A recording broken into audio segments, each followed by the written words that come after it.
السلام علیکم دوستوں، امید کرتا ہوں آپ سب خیریت سے ہوں گے۔ دوستوں، آج کی ویڈیو میں آپ کو کچھ ایسے انکشافات بتاؤں گا جنہیں سن کر آپ حیران رہ جائیں گے۔ اسی لیے آج کی ویڈیو بہت زیادہ انٹرسٹنگ ہونے والی ہے، اس لیے آپ اس ویڈیو کو اینڈ تک ضرور دیکھیں۔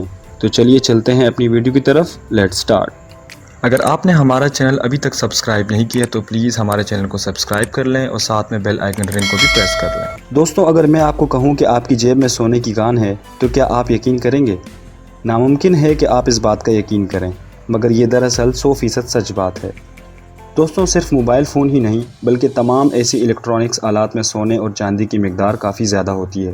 دوستوں، کسی کان سے 3 یا 4 گرام سونا نکالنے کے لیے تقریباً 1 ٹن کچی دھات کو چھاننا پڑتا ہے، لیکن موبائل فون، ٹیبلٹس اور لیپ ٹاپ جیسے آلات کے 1 ٹن الیکٹرانک کچرے سے تقریباً 350 گرام سونا نکالا جا سکتا ہے۔ دوستوں، ٹوکیو میں سن 2020 یعنی اسی سال میں ہونے والے اولمپک کھیلوں کی تیاری کے لیے پرانے اور غیر استعمال شدہ آلات سے سونا چاندی نکالا جا رہا ہے۔ دوستوں، ٹوکیو اولمپک 2020 کے کھیلوں کی تیاری کے لیے لوگوں نے سوچا کہ وہ ان کھیلوں کے میڈلز یعنی تمغات کو انہی دھاتوں سے تیار کریں۔ اس کے لیے تقریباً 5000 میڈلز تیار کیے جائیں گے، یعنی دنیا کے سب سے اہم کھیلوں کے میڈل کچرے سے تیار کیے جائیں گے۔ دوستوں، استعمال ہونے کے بعد پھینک دیے جانے والا کچرا اس وقت دنیا میں بہت تیزی سے بڑھ رہا ہے۔ یہ الیکٹرانکس سے نکلا ہوا کچرا بہت خطرناک اور زہریلا بھی ہوتا ہے، لیکن اس کے ساتھ ہی یہ کچرا مہنگے دھاتوں کا ذخیرہ بھی ہوتا ہے۔ دوستوں، جہاں تک موبائل فونز کی بات ہے تو 30 سے 40 موبائل فون سے 1 گرام سونا نکالا جا سکتا ہے۔ دوستوں، اولمپک کی مینجمنٹ نے جاپان کی عوام سے اپیل کی ہے کہ وہ بیکار ہو چکی الیکٹرانکس چیزیں پھینکنے کے بجائے انہیں وقف کر دیں۔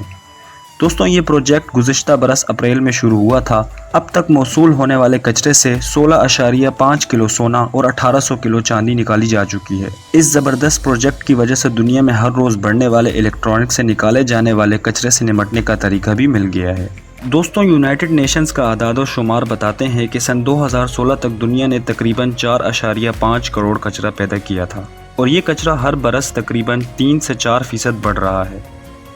دوستوں، مسئلہ یہ بھی ہے کہ اس میں سے زیادہ تر الیکٹرانک کچرا ری سائیکلنگ کے لیے کلیکشن سینٹر تک نہیں پہنچتا۔ یونائٹڈ نیشن کی رپورٹ کے مطابق صرف 20% الیکٹرانک اشیاء ہی ری سائیکل کی جاتی ہیں، باقی اشیاء کو لوگ گھر میں رکھ کر بھول جاتے ہیں یا پھر یوں ہی کہیں پھینک دیتے ہیں۔ دوستوں، اس میں سے سب سے زیادہ خطرناک بات یہ ہے کہ الیکٹرانک کچرا مٹی اور پانی کو زہریلا بنا دیتا ہے، جو کہ لوگوں کے لیے خطرناک بات ثابت ہو سکتی ہے۔ دوستوں، آج کی ویڈیو یہاں پہ ختم ہوتی ہے۔ امید کرتا ہوں آپ کو یہ ویڈیو پسند آئی ہوگی۔ ویڈیو کو لائک کریں اور اپنے دوستوں کے ساتھ بھی شیئر کر دیں۔ آج کے لیے اتنا ہی، اگلی ویڈیو تک کے لیے اللہ نگہبان۔